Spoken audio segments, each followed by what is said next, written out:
সুলাইমান আলাইহিস সালামের সময় জিনদের খুব দাপট ছিল, বুঝছেন?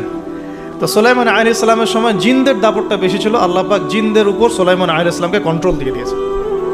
ওই যে বাতাসে তার সিংহাসন ফ্লাই করতে শুরু করল, তার আংটির মধ্যে আল্লাহ পাক ক্ষমতা দিয়ে দিলেন।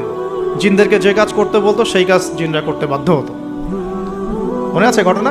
আচ্ছা, আবার মুসা আলাইহিস সালামের সময় জাদুবিদ্যার চর্চা হতো, জাদুবিদ্যার চর্চা। এই চর্চা কিন্তু এখনো হয়, এখনো জাদুবিদ্যার চর্চা হয়, ব্ল্যাক ম্যাজিকের চর্চা এখনো হয়।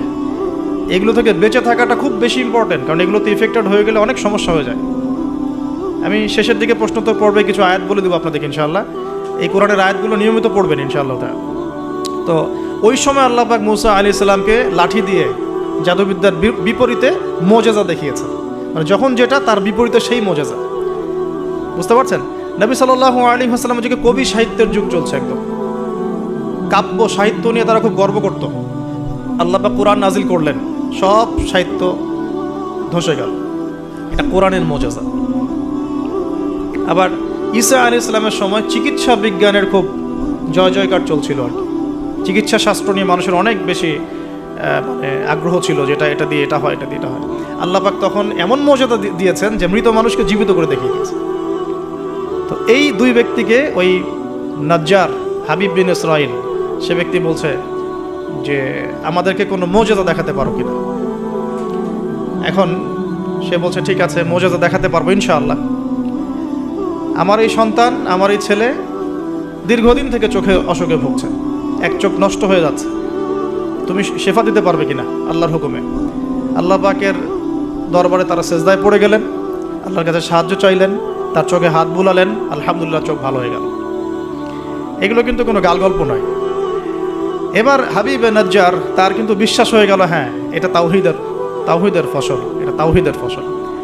এবার তিনি দেনান সাক্ষ্য দিলেন যে আশহাদু আল্লা ইলাহা ইল্লাল্লাহ ওয়া আন্না মুহাম্মাদান, তখন ছিল না, তখন ছিল কি ঈসা রূহুল্লাহ ওয়া আবদুহু, এরকম একটা কালিমা ছিল তখন, ঠিক আছে?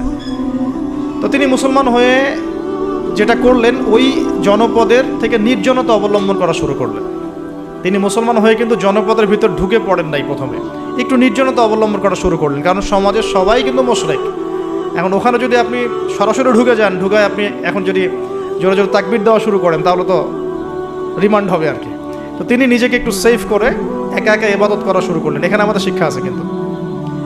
আমি এই হাবিবে নাজ্জারের ঘটনা, ওই তৎকালীন সময়কার ওই আন্তাকিয়া শহরের শিরক, এগুলোর সাথে আপনি বর্তমান বিশ্বকে মেলাতে পারবেন। এখনকার বিশ্বের অবস্থাও কিন্তু মোটামুটি এরকমই। অনেক আলোচনা আমি আগে করেছি বিগত লেকচারগুলোতে, যে এই ওয়ার্ল্ডের প্রতিটা ডিপার্টমেন্টেই শিরক আছে, একদম এডুকেশন থেকে শুরু করে, শিক্ষা থেকে শুরু করে পলিটিক্স পর্যন্ত সবখানেই শিরক আছে। কোনো জায়গায় শিরক বাদ নাই। ইকোনমিক্সেও শিরক আছে, সামাজিক কালচারে শিরক আছে, আমাদের চিন্তা দর্শনে শিরক আছে, আমাদের মিডিয়ার মধ্যে শিরক আছে, আমাদের বুদ্ধিজীবীদের মধ্যে শিরক আছে, আমাদের রাজনীতিবিদদের মধ্যে শিরক আছে, আমাদের ধর্ম নেতাদের মধ্যেও শিরক আছে কোনো কোনো জায়গায়, আছে না? আছে। যদি আপনি ভালো করে খিজিরের মতো দেখতে শেখেন, আপনি বুঝতে পারবেন এই ওয়ার্ল্ডটা শিরকের আন্ডারে আছে। তো এটা বাস্তব, সামনে মানুষ দেখবে এগুলো। এখন এই অবস্থায় হাবিবে নাজ্জার শহরে ঢুকে দাওয়াতি কাজ শুরু করেন নাই, একা একা তিনি নিজেকে তৈরি করেছেন, আগে তাসকি আধ্যাত্মিকতা অর্জন করার চেষ্টা করেছেন, ইবাদত বাড়িয়েছেন।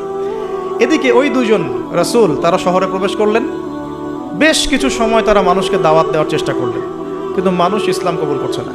ঠিক মক্কার অবস্থার মতোই। এই সূরাটা কোথায় নাজিল হয়েছে? মক্কায়। কোথায়? এই সূরা কিন্তু মদিনা নাজিল হয় নাই। তাহলে এই সূরার মধ্য দিয়ে আল্লাহ পাক রাসূল সাল্লাল্লাহু আলাইহি ওয়াসাল্লামকে শিক্ষা দিচ্ছেন, সাহাবীদেরকেও শিক্ষা দিচ্ছেন। ঠিক মাক্কি পরিবেশের মতোই তৎকালীন পরিবেশটা ছিল।